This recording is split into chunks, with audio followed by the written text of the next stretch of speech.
I'm going to be planting some winter squash and summer squash here in this bed.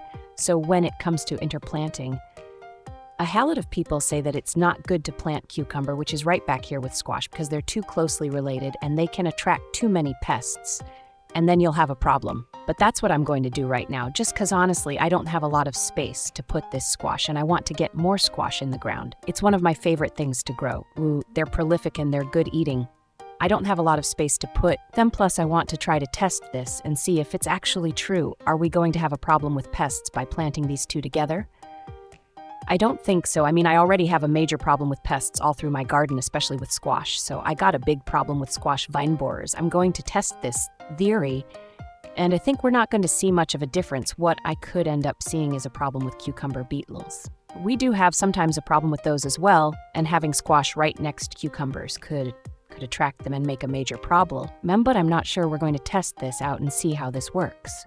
So right there you can see I've got them laid out. How I'm going to plant them, I'll got through the different varieties of squash that I've got a seedling shear. I've got some amendments that I'm going to put into the soil, and I've also got some mushroom compost that I'm going to lay on top to help get those amendments going a little quicker. Also in that wheelbarrow, you can see I've got a lot of mulch. I pulled that up from here because this was heavily mulched. Let's got through the different varieties I've got. This is the Burgess Buttercup. I believe that's how you pronounce it. I've also got another Burgess Buttercup here, so that's going to be two of them. They're going to spill out hair onto the ground and come out this way here. I've got Sweet Dumpling, which also is a veining one that's come out. That's a winter squash that's going to come out this way as well. And these aren't huge plants, so I can get away with putting them kind of close together. They will kind of grow into each other, but I got a lot of room here for them to sprawl out, both of these here in the center. Table King, a corn squash. I really like a corn squash. I'm going top plant those two, and then on the outside, this is, I don't know how to pronounce this, guys, but T-I-bat put, basically it's a avocado squash if you ever seen it. So I got one there and that other one there, and we're just going to start by putting the holes, and you want these really deep because we're going to bury some of the stem. These can root on their stems, and so if you get it nice and deep, we'll get extra roots, which is really good for them.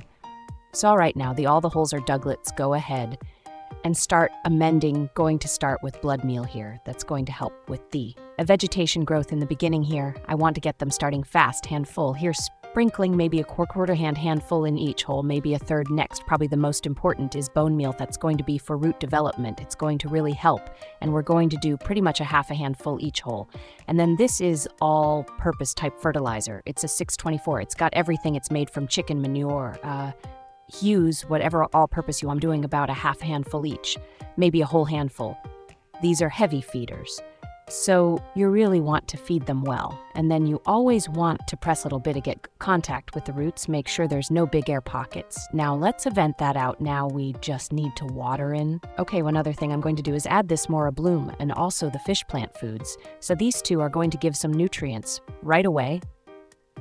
They're also going to help kickstart the decomposition process of that fertilizer that I put in the granular fertilizer. That organic granular fertilizer is not bioactive, and so it's not available to the plants until it breaks down. So this Mora Bloom is all potassium and phosphorus. It's a 0-1-10. It's good for the root development, but this is the stuff. It's 5-1-11. It's a lot of nitrogen. It's mostly nitrogen, but this has a lot of beneficial microbes in it that are going to help break down everything. So it's really important to add this, all right? We're just going to water each plant with it. Now we got to replace the mulch, so let's just go ahead and start scooping it up, putting it on mulches back on top. Give this one last shower. I'm just going to replace my drip line shear. I had to pull them up to be able to pull that mulch off. And we're all planted several months later. Well, my experiment failed, so all of these got destroyed by pests. Now the pests that destroyed these here, you can see right there, that's the squash vine bee. I've got them all through here, so it killed this plant. I think it got that two, actually, every single one of these. That one completely, look, it just cut it off from the center, so there wasn't much I could do in that. They were just a lover, this swarming it. I couldn't pick off all of the egg zoom, and I missed a couple, and they just destroyed it.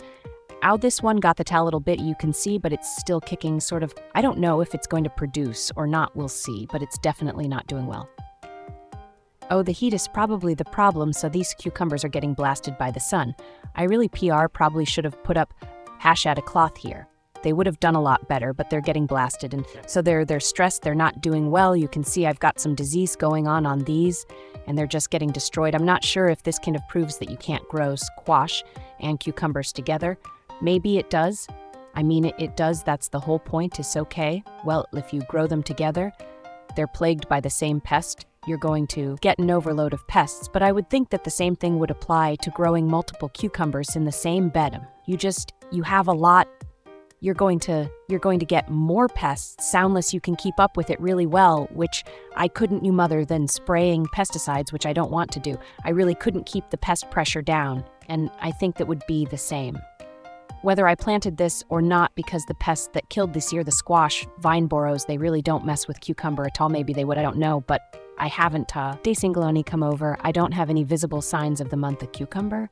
Now, the stuff that killed the cucumber, I really do think it's the heat. I think it's the high heat just kind of stressed them out so much that they kind of are dying back. In fact, almost every single one of the brand new cucumbers, especially on this variety, this one is a Korean, I think maybe a Japanese, but it creates those really long, thin cucumbers, some that just never did well, and it's really more of a cooler weather cumber. The one that did pretty decent was that one you can see. I've got a couple pickles or a couple cucumbers in here, and they're doing okay. They're not shriveling up and dying. There was another one down here. There we go. I got another one over here.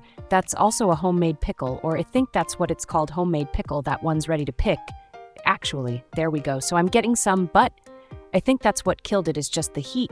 Invent the homemade pickle, which is doing better. It's still not doing great compared to what it would be doing last year. I had them covered with shade cloth, and they did a whole lot better with that. So I think that's the problem, so I might just wipe out this pretty soon, pick everything and replant some cucumber with a shade of cloth over tops. So that might be the plant. That might be what I do, because I'm not really liking what happened here. But maybe that does. You guys let me know what you think. Do you think it's because I planted squash and cucumber together, which they say is a big one, nor do you think it's just the heat that killed off the cucumber?